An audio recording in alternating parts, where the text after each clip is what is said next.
Welcome करता हूं ई academy 123 पर। चलिए, रोजाना की तरह आज भी मैं आपके लिए एक क्वेश्चन लेकर आया हूं। ये इलेक्ट्रोस्टैटिक्स से है और ये इलेक्ट्रिक फ्लक्स से क्वेश्चन फ्रेम हुआ है। कहां से फ्रेम हुआ है?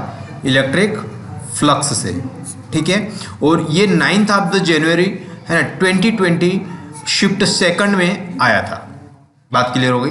तो ये क्वेश्चन बहुत ही इंपॉर्टेंट है ना। इसमें जो लॉजिक है वो मैं आपको समझाना चाहता हूँ किस टाइप से इसका आंसर आना चाहिए, है ना। तो ये इलेक्ट्रिक फील्ड आपको दी गई है ना, passing through the box shown in figure. एक ऐसा आपको पास क्या दिया गया है, एक क्यूबिकल ब्लॉक्स है ना, क्यूबिकल, और इससे कितनी फ्लक्स पास हो रही है ये बताना। The flux of the electric flux through the ABCD मतलब ऊपर वाले की बात कर रहा है, इससे, और BCGA और इससे बात कर रहा है। तो इनसे कितनी फ्लक्स निकलेगी, है ना। Mark tag this the difference between the flux कितना आएगा, है ना, ये अपन को निकालना है। चलिए, तो इस बात को क्वेश्चन को सॉल्व करते हैं। सॉल्व करने से पहले एक इन्फॉर्मेशन मैं आपके साथ शेयर करना चाहता हूँ, है ना, कि मैं इसके अलावा अनअकैडमी पर भी पढ़ाता हूँ। तो वहाँ पर एक बेहतरीन चीज़ें अभी चल रही है, UCL, है ना, अनअकैडमी चैंपियन लीग। यानी कहने का अर्थ कि इस पर ये एक टाइप का टेस्ट है। क्या है ये? एक टाइप का टेस्ट है जिसमें आपको ऑल इंडिया लेवल से एनालाइज किया जाएगा। आपकी स्पीड, एक्यूरेसी और टाइम मैनेजमेंट और इन सबको देखा जाएगा। तो ये ऑल इंडिया लेवल का टेस्ट है। साथ में ही आपको क्या दिया जाएगा? प्राइज भी दिया जाएगा, है ना। प्राइज वर्थ जो है वो दी जाएगी और उसके साथ साथ स्कॉलरशिप मिलेगी। ये 2 फॉर्मेट में टेस्ट हो रहा है। एक तो है ना ग्रुप लेवल पे हो रहा है और एक फिनाले हो रहा है। ग्रुप लेवल का जो है वो 14 नवंबर और 21 नवंबर को हो रहा है। और ये क्वेश्चन 25 क्वेश्चन इसमें आने वाले हैं और ये 1 से 2 बजे के बीच में होगा इन डेट्स पर, है ना। इन डेट्स पर ये होगा और ये 1 से 2 बजे तक होगा, ठीक है। और ये 28 नवंबर जो है ये इसका फिनाले होने वाला है और ये इसमें होने वाला है 75 क्वेश्चन आएंगे और ये 1 से 4 बजे के बीच में होगा। इसको आप ज्वाइन करने के लिए Shyam Bhatia physics code use कर सकते हैं, ठीक है। आगे अपन देखते हैं कि इसमें क्या क्या मिलने वाला है। तो ये जैसे जैसे रैंक बढ़ेगी आपकी, है ना, 1 से 10 तक की रैंक में आपको 100% स्कॉलरशिप और 20,000 इसी प्रकार से आप इनको देख सकते हैं। और फिनाले की अगर अपन बात करें तो जो फर्स्ट रैंकर होगा उसको 1 लाख मिलेगा, है ना, और बाकी को 100% स्कॉलरशिप और बाकी को इस टाइप से आपको देख सकते हैं। तो कहने का अर्थ कि ये चीज़ें काम की है, आप इसको ज्वाइन जरूर कर सकते हैं, है ना। और ये अभी प्राइस थोड़े से डाउन हो रहे हैं, है ना, अनअकैडमी के। तो आप जो इसका आइकॉनिक सब्सक्रिप्शन लेना चाहे या प्लस सब्सक्रिप्शन लेना चाहे वो इजीली ले सकता है। पहले जो 1 लाख की थी वो अब 81,000 की हो गई है ना। जो पहले 80,000 की थी वो 64 की हो गई है ना। 81 वगैरह थोड़ा सा फ्लक्चुएशन आ गया, यानी कम हो गया अल्टीमेटली। तो ये आप ले सकते हैं। दूसरा वाला जो है ये प्लस सब्सक्रिप्शन है, ये पहले महंगा था, अभी और रिड्यूस हुआ, तो इसको ले सकते हैं। और आपको ID यूज़ करनी है श्याम भाटिया फिजिक्स अगेन, ठीक है। चलो नीचे चलते हैं थोड़ा सा, और है ना। और ये जो टेस्ट सीरीज चल रही है ना, मेगा टेस्ट सीरीज जो कि 11th 12th और ड्रॉपर्स के लिए है ना, ये एवरी संडे होती है 11 बजे, ठीक है। आप इसको ज्वाइन कर सकते हैं। इंटरेस्टेड कैंडिडेट कोड आपको ये यूज़ करना है, ठीक है। और एक T20 टेस्ट सीरीज भी ऑलरेडी चल रही है जो कि 20 क्वेश्चन और 30 मिनट्स को होती है ना। ये भी आप लोग ज्वाइन कर सकते हैं, अभी रिसेंटली चल रही है। Shyam Bhatia physics code use करना। चलो अपने क्वेश्चन की तरफ बढ़ते हैं, जो अपना मेन क्वेश्चन है। कहाँ गया वो? यस, पहले इसको मैं हटा देता हूँ, है ना, थोड़ी सी चीज़ें, ताकि क्लीन दिखे अपन को, है ना, क्लीन दिखे। तो अब इसको थोड़ा सा हटा दिया जाए। अब इस क्वेश्चन को प्रॉपरली कैसे सॉल्व करना वो मैं आपको 2 मिनट में एक्सप्लेन करता हूँ। फ्लक्स तो सभी को पता है, वैसा कोई व्यक्ति तो नहीं है जिसको फ्लक्स ही नहीं पता है ना। फ्लक्स क्या होता है?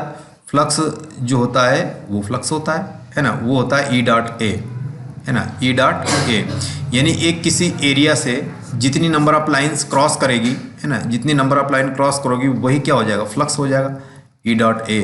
मान लो कि यहाँ 3 लाइन क्रॉस कर रही है तो इसका फ्लक्स कितना हो गया? 3 हो गया। मतलब मोटे तौर पर एक एग्जांपल बता रहा हूँ, 3 नहीं, वो तो अलग चीज़ आएगी, फिर मल्टीप्लाई कर लो। यानी कहने का अर्थ है कि फ्लक्स का जो मीनिंग होता है कुछ ऐसा एनालॉगस समझिए आप, है ना, कि फ्लक्स जो होता है वो इलेक्ट्रिक फ्लक्स की बात कर रहा हूँ। 2 फ्लक्स होता है, एक इलेक्ट्रिक फ्लक्स होता है, दूसरा मैग्नेटिक फ्लक्स होता है। तो अभी मैं इलेक्ट्रिक फ्लक्स की बात कर रहा हूँ, क्वेश्चन उसी पे फ्रेम हुआ है। यहाँ दिया गया है कि इलेक्ट्रिक फील्ड जो दी गई है वो आपको ये दी गई है कि इलेक्ट्रिक फील्ड इन डायरेक्शन में डायरेक्टेड है, यानी 4x मैग्नीट्यूड से I के रिस्पेक्ट में डायरेक्टेड है यहाँ पर। और ये यूँ मान लो कि 4x की इलेक्ट्रिक फील्ड E के डायरेक्शन में है। दूसरी वाली कौन सी है?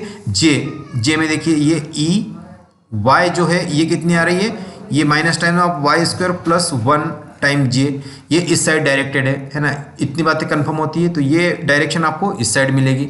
तो ये वाला अब बताइए, अब ये कैसा है, डॉट प्रोडक्ट है, यहाँ पर क्या है, डॉट प्रोडक्ट। तो फ्लक्स को आप अगर और ओपन करेंगे तो कितना हो जाएगा, ई ए कॉस थीटा हो जाएगा, है ना, ई ए कॉस थीटा आ जाएगा आपके पास। ये वाली चीज़ क्या हो गई, ई ए कॉस थीटा आ रही, और ये जो एंगल है ये इसके एरिया वेक्टर के साथ, ये एरिया वेक्टर है और ये इलेक्ट्रिक फील्ड है, तो इनके बीच जो एंगल बनता है that is the angle this see, है ना, थीटा या फाई। अगर थीटा ले रहे हो तो यहाँ पे भी थीटा ले लीजिए, है ना, यहाँ मैंने फाई लिया, कोई दिक्कत नहीं। Whatever the angle you will consider that will angle you have to consider in it, तो ये मैंने ले लिया थीटा, है ना।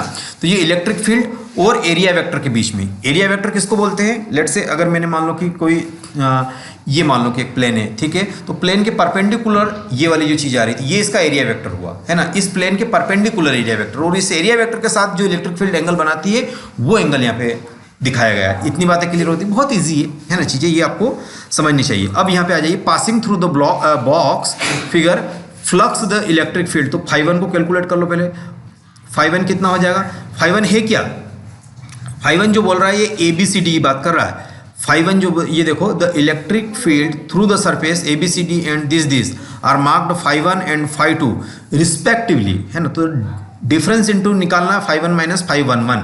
अभी आपको ये देखिए, तो फाई ABCD अल्टीमेटली जो φ1 है ये किसको रिप्रेजेंट कर रहा, ये एरिया, आप इसमें जो एरिया यूज होगा वो वाला एरिया किसका यूज होगा, ABCD का यूज होगा। बात क्लियर हो रही है, यानी एरिया जो आपके पास आ रहा है φ1 का एरिया ABCD, तो ABCD कहाँ पर रिमार्क कर रखी है, A B C और ये D, तो इसको आप क्या करेंगे, सीधा यहाँ का एरिया अगर देखेंगे आप तो आपके पास ये वाला एरिया मिलेगा, है ना, ये वाला एरिया मिलेगा, यस वाला, तो इसका एरिया वेक्टर क्या होगा, ऊपर होगा परपेंडिकुलर, है ना, इसका जो एरिया वेक्टर होगा that will be the perpendicular, है ना, that will be the perpendicular ये वाला। अब ये इस वाले पे भी परपेंडिकुलर ही हुआ, यानी 90 डिग्री, ये कितना हुआ इसके लिए 90 डिग्री हुआ, है ना।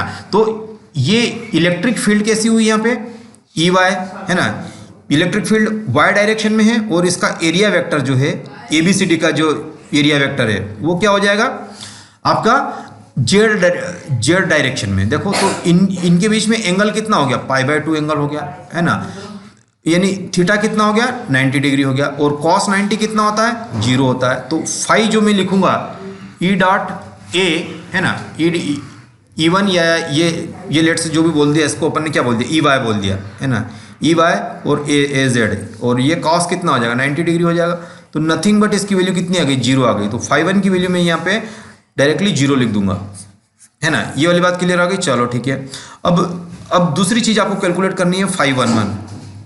φ11 क्या हो जाएगा आपके पास, यहाँ देखो, अब आपसे जो पूछा गया है वो ये पूछा गया है ना, कि आपको बताना है कि इसका एंगल, है ना, तो अब जो निकल के आ रहा वो इस डायरेक्शन में, है ना, इस डायरेक्शन, तो ये वाला जो एरिया गिवन है आपको इस वाले एरिया को फाइंड आउट करना है ना, तो ये एरिया कितना हो जाएगा, ये निकाल लीजिए एरिया, यहाँ पर 3 है और यहाँ पर कितना 3 है, यानी x तो x सेम ही है, अब y कितना 0 है, ये 2, तो ये वाले साइड कितनी हो गई, ये 2 मीटर हो गई या यूनिट हो गई जो भी लिया, ये 2, और हाइट कितनी देखो, है ना, हाइट देखो 2 मिनट, तो ये वाली हाइट कितनी आ जाएगी आपके पास, ये z इसका 2 है, और यहाँ z कितना है 0, और यहाँ z 2, तो इसकी भी हाइट कितनी आ गई 2 मीटर आ गई, है ना।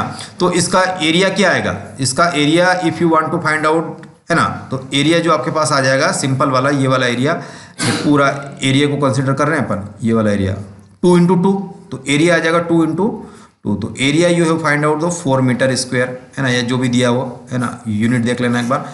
चलो 4 मीटर स्क्वायर एरिया आया, तो φ1 क्या होगा, E डॉट A होगा, तो A एरिया वेक्टर x की तरफ ही है ना, इस प्लेन के परपेंडिकुलर ना, प्लेन तो परपेंडिकुलर है EX के, लेकिन उसका एरिया वेक्टर के साथ उसका एंगल कितना बन रहा, ये वाला एरिया वेक्टर जो है, एरिया इसको आप एरिया, है ना, या एरिया वेक्टर बोल दीजिए, और इलेक्ट्रिक फील्ड भी किधर है x की तरफ ही है सर, है ना। देखो तो जो एरिया वेक्टर है वो भी एक ही डायरेक्शन में, तो EX की तरफ कौन सा है, देखो EX की तरफ जो आ रहा है आपके पास कौन सा वाला आ रहा है, सिर्फ 4x है I डायरेक्शन में, ये क्या x को रिप्रेजेंट कर रहा है ना, ये x एक्सिस को रिप्रेजेंट कर रहा है, तो ये x डायरेक्शन में और ये j डायरेक्शन में है, ठीक है, यानी ये इसके परपेंडिकुलर है, तो जे डायरेक्शन वाले के साथ जो एंगल आएगा वो तो 90 डिग्री आ जाएगा, तो ये वाला तो खत्म कहानी है इसकी।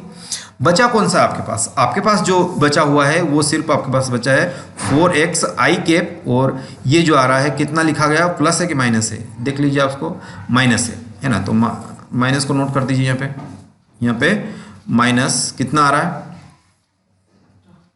माइनस वाई स्क्वायर प्लस 1 और जे, है ना। तो ये इलेक्ट्रिक फील्ड की वैल्यू आई। अब ये वेक्टर की बात करिए तो ये वेक्टर कितना आ रहा, एरिया वेक्टर 4i कैप आ रहा है, ये एरिया वेक्टर है 4i कैप, 4 तो उसकी मैग्नीट्यूड, और जो उसके साथ आ रहा है एरिया वेक्टर वो, है ना। तो यहाँ से आप क्या करेंगे, ये i से i का मल्टीप्लाई होता है, i इंटू आई कितना होता है, i इंटू आई तो 0 मतलब 1 होता है, एंगल तो 0 होता है, और ये i डॉट जे कितना होता है, i डॉट जे आपके पास 0 होता है ना। तो ये वाली वैल्यू कितनी हो गई, जे वाले ये, तो ये पूरा फैक्टर इसको मल्टीप्लाई करेंगे तो कितना हो जाएगा, 0 है। ये कितना हो गया 16x i, और ये तो माइनस 0 हो गया, तो ये कितना आ गया 16x i, तो ये 511। अब और देख लीजिए 511 कितना आ जाएगा 16, है ना। x की वैल्यू यहाँ से यहाँ तक कितनी, x कोऑर्डिनेट कितना है यहाँ पर 3 है, यहाँ पर भी 3, मतलब x कोऑर्डिनेट जो x एक्सिस में वो कितना है 3 है, तो ये मल्टीप्लाई लगा दीजिए 3, है ना। तो अल्टीमेटली आपके पास कितना आ जाएगा इसका, है ना, आपको पास ये निकालना, तो ये कितना आ जाएगा आई कैप में 48, है ना, 48 आई कैप, तो ये 511 जो आ रहा है ये 48 आई कैप आया। अब ये वाली वैल्यूज़ आपके पास कैसी आ रही, यस, है ना, ये वाली वैल्यूज़ आपके पास 48 आ गई। अब आपको डिफरेंस किसका, 511 माइनस 511, 51 कितना आया, इतना आया, और 511 कितना आ रहा 48, तो यहाँ से जो डेल्टा 5 बोल दो इसको, तो ये कितना आ जाएगा 51 माइनस 511, 51 कितना है 0, ये कितना है 48, है ना। आई तो एक ही तो छोड़ दीजिए, तो ये माइनस 48 आपके पास आंसर आ जाएगा, माइनस 48 आंसर आ जाएगा। तो ये वाला जो आंसर, इसका आंसर जाएगा वो कितना जाएगा 48, है ना, इसका आंसर जाएगा माइनस 48, है ना। फ्लक्स जो होती है माइनस 48 क्या हो जाएगा, है ना, न्यूटन मीटर स्क्वायर पर, है ना। तो ये वाला आपका आंसर था, है ना। तो इस टाइप से आप इनको सॉल्व कर सकते हैं। तो चलो ठीक है, ये वीडियो यहीं तक का। वीडियो अगर अच्छा लगा हो तो लाइक करना बिल्कुल ना, मिलते हैं अगले वीडियो।